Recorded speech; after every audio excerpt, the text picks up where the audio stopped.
Welcome to Teaching Math using Joyce Steeves' recommendations. In this session, we'll look at how multisensory instruction can make math more meaningful and accessible for every learner. This approach blends hands-on learning movement visuals and discussion to help students truly understand math concepts rather than just memorize them. By the end of this presentation, you'll have a clear framework for building lessons that engage all the senses and strengthen understanding. The purpose of this module is to show how to teach math in a way that supports how the brain learns best. For students with dyslexia or other learning differences, math can feel abstract and confusing. A multisensory approach makes it concrete and easier to grasp. You'll see how structure repetition and sensory engagement help students connect what they see, hear, and do. Our goal is to make every concept approachable and to give tutors a repeatable structure they can use every week. A multisensory approach engages multiple senses at the same time. When students see, hear, move, and touch, they build stronger brain connections and retain information longer. For example, when a child says the number writes it and moves counters to represent it, they are building a solid understanding of quantity. This approach helps students understand how numbers relate to each other and why math works the way it does. This method benefits all learners, not just those with diagnosed challenges. It supports different learning styles and keeps students active and involved. Multisensory lessons improve comprehension memory and the ability to apply math skills in new situations. When learning becomes interactive, students are more willing to participate and take ownership of their progress. There are four main components of multisensory math instruction. Visual learning uses charts models and written examples that show mathematical structure. Auditory learning involves speaking, listening, and verbal repetition. Kinesthetic learning adds movement such as writing on the board or using gestures to show a process. Tactile learning includes manipulatives like base 10 blocks, craft sticks, or number tiles that students can touch and move. The goal is to combine these elements so learners experience math with their whole body. Joyce Steeves designed a structured lesson format that moves smoothly from review to new learning. Each stage has a clear purpose: to review, reinforce, introduce, or consolidate understanding. This consistent rhythm helps students feel secure and ready to learn.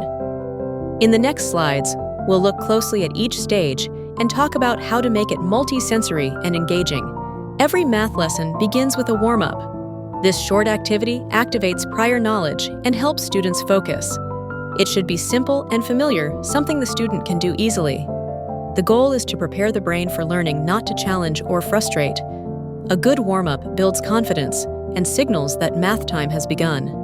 The warm-up acts as a bridge from the last lesson to the new one. It should review material that has already been mastered, never brand new content. Activities might include quick fact review, mental counting, or a short pattern exercise. Think of it as a mental strain that gets the student ready to think mathematically. After the warm-up comes a short practice sheet.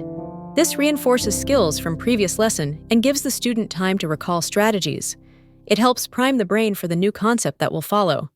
The work should be brief, focused, and familiar. The practice sheet reviews previously learned subskills and prepares students for new material. Students should be able to complete it independently while you observe accuracy and speed. You can adapt the level of challenge for each learner. The goal is not to test, but to refresh skills and build momentum for the new concept. Counting is an essential part of early and ongoing math development. It helps students recognize number patterns and strengthens fluency.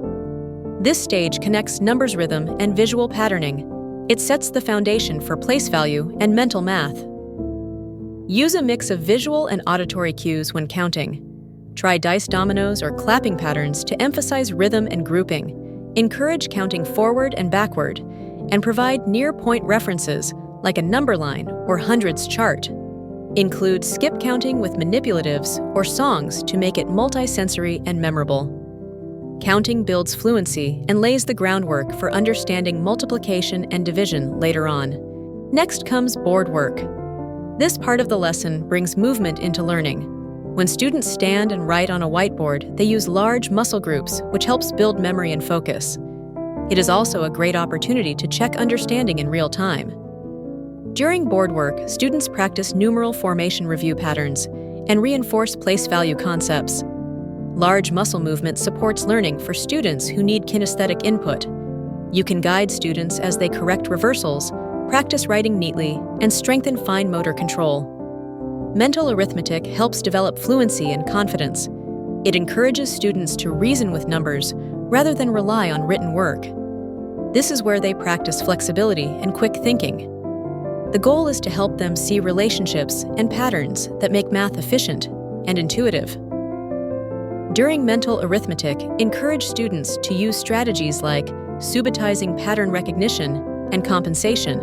For example, if they know that 8 plus 8 is 16, they can use that fact to solve 8 plus 9. These strategies help students think more efficiently. Older students can use mental math to work within place value or to check answers quickly. Building confidence in mental arithmetic supports independence and number sense across all math concepts. After review and mental arithmetic, we move into a short discussion. This part of the lesson helps students begin thinking about the new concept before it's formally introduced. The goal is to spark curiosity and connect prior knowledge to what is coming next. These few minutes of conversation set the tone for discovery and reasoning.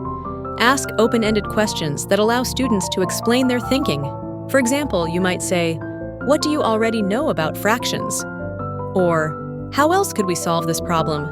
These conversations help students make mental connections between old and new learning. Discussion also helps you see what students understand and where they may still need clarification. When students verbalize their reasoning, it strengthens both comprehension and confidence. Next, we introduce the new concept. This is the heart of the lesson, where students encounter a skill or idea for the first time. It is important to move from what they already know to what they are learning next. The experience should be hands-on and engaging, not a lecture. The goal is for students to discover patterns and relationships through guided exploration. Students should work with manipulatives during this part of the lesson rather than only watching a demonstration. They need multiple experiences at the concrete level before moving on. For instance, if you're teaching fractions, have students build them with tiles or paper strips first.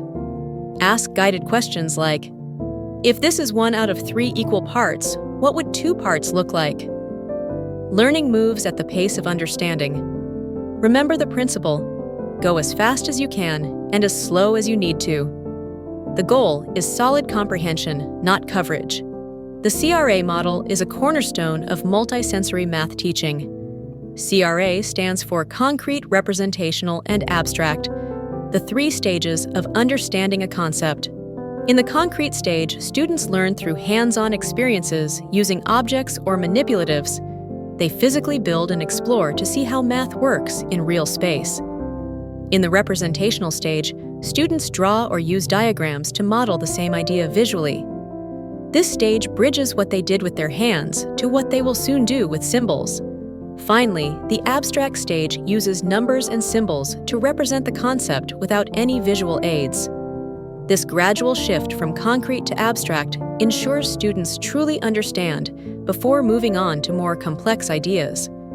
The CRA framework can unfold across several lessons, not just in one sitting, depending on the student's readiness. Once students have worked through the concrete and representational stages, it's time for written computation. This part of the lesson allows them to apply what they've learned in a more traditional written format. It's important that students are ready for this step. They should have enough understanding to know what the numbers mean, not just what to write. Written computation connects hands-on learning to abstract thinking. It gives students practice using the symbols and procedures of math with confidence. When introducing written computation, start small and focus on accuracy over quantity. Encourage students to think about the process, not just the final answer. You can say things like, "Show me how you know," or "Draw a picture to prove your thinking." Linking concrete and visual experiences to paper and pencil work strengthens understanding. Use this time for observation as well. It's an opportunity to see who is ready to work independently and who may need more guided support. To help students stay focused, reduce unnecessary distractions on the page. Provide near-point references, such as examples or charts they can glance at while they work. Keep worksheets uncluttered and leave plenty of white space around each problem. Offer fewer high-quality problems rather than large sets that feel overwhelming. The goal is to encourage thoughtful, accurate work instead of rushing through large amounts of practice. Every lesson should end with a review and reflection. This helps students consolidate what they learned and gives you valuable feedback about their understanding. It can include a short summary, a review game, or a quick conversation about what they found easy or challenging. Ending on reflection helps close the learning loop and prepare the student for next time. During review, bring the whole lesson together. Ask students to share one thing they learned or one strategy they found helpful. Some tutors like to have students write a perfect sentence about the day's learning.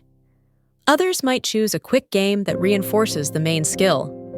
What matters most is that students leave the lesson feeling successful and aware of what they accomplished. Review helps learning stick and builds confidence for the next session. Connecting new ideas to what students already know is one of the most powerful parts of teaching. When we link each new concept to prior knowledge, we help students form lasting connections and make sense of patterns in math. Real-world examples make this even stronger. For instance, linking fractions to slicing a pizza or measurement to a favorite recipe turns abstract numbers into something meaningful. Always keep the multisensory balance. Use visuals, auditory discussion, hands-on activities, and movement so students experience the concept in more than one way. These connections create deeper understanding and long-term retention. Subitizing means recognizing a number of objects instantly without counting them one by one. For example, when we look at the dots on a die and know there are 5 without counting, that's subitizing. It might seem simple, but it's one of the earliest and most important foundations for number sense. Students who develop strong subitizing skills tend to become more fluent and flexible in math later on. There are 2 types of subitizing, perceptual and conceptual. Perceptual subitizing is the ability to instantly recognize small quantities, like seeing 3 dots and knowing it's 3. Conceptual subitizing goes a step further. It involves seeing a number as a set of parts and a whole. For example, when a student looks at 8 dots arranged as 2 groups of 4, they understand both the parts and the total. This ability to recognize patterns is what builds a strong sense of number relationships. Subitizing is not just for young learners. For older students, it becomes a tool for understanding number patterns, structure, and relationships. It helps them visualize quantities and operations mentally, which supports more advanced concepts like multiplication, division, and algebra. You might show them an array or a grid and ask what patterns they notice. The goal is to help them see math as something they can visualize and reason through, rather than something they just compute. Subitizing also strengthens pattern recognition and mental math. Students can use it to break down complex problems into smaller, more manageable parts. For example, recognizing that 12 is made of 10 and 2 helps them mentally add or subtract more efficiently. Encourage students to use visual tools like grids, 10 frames, or diagrams to see these relationships clearly. This builds automaticity and flexible thinking, 2 hallmarks of strong mathematical reasoning. Finally, subitizing has real-world applications beyond the classroom. It helps students quickly interpret data, recognize patterns in graphs, and make estimates in everyday life. You can bring this into lessons through short visual challenges or quick group activities where students estimate, compare, and justify their reasoning. Subitizing strengthens the ability to think logically and to see math everywhere, in nature, design, and daily problem solving. The final part of our presentation focuses on linking language. Math is a language of its own, filled with words, roots, and structures that can either help or hinder understanding. When we explicitly teach how language connects across subjects, students gain tools for comprehension, decoding, and problem solving. Let's look at how vocabulary instruction can support mathematical learning. One of the best ways to connect language and math is through word families and roots that appear across subjects. For example, when students learn that the root therm means heat, they can connect that to science words like thermometer or thermal, and to everyday words like thermostat. These language clusters help students see patterns in meaning, just like they see patterns in numbers. By teaching common roots intentionally, we help students transfer knowledge between reading science and math. Learning Latin and Greek roots along with common prefixes and suffixes strengthens vocabulary and comprehension. It helps students decode unfamiliar words and recognize how meaning changes with different affixes. For instance, knowing that the prefix quad means 4 allows them to connect words like quadrilateral quadrant and quadruple. These connections also support spelling and reading accuracy, giving students more confidence in every subject area. Here are a few simple examples you can use in your lessons. The root prim means first or before. You'll find it in words like prime, primary, and primitive. The root quad means 4, as in quadrant or quadrilateral. As you teach math vocabulary, take a moment to highlight these roots and their meanings. This small habit deepens understanding and helps students retain the words long-term. You can also strengthen language understanding by exploring numeric prefixes across different subjects. The prefix tri means 3, like tricycle or triangle. Quad means 4, as in quadrilateral or quadruplets. Cent means 100, as in century or percent. These familiar word parts give students a way to decode meaning when they encounter new math or science terms. The more they understand how words work, the easier it becomes to connect math concepts to the world around them. That concludes our overview of Joyce Steeves' recommendations for teaching math through a multisensory approach. This method combines structure with flexibility, helping students build deep understanding and confidence. Remember, the key is to teach through multiple senses, link new learning to prior knowledge, and make language an active part of math instruction. Thank you for watching and for the work you do to make learning accessible for every student.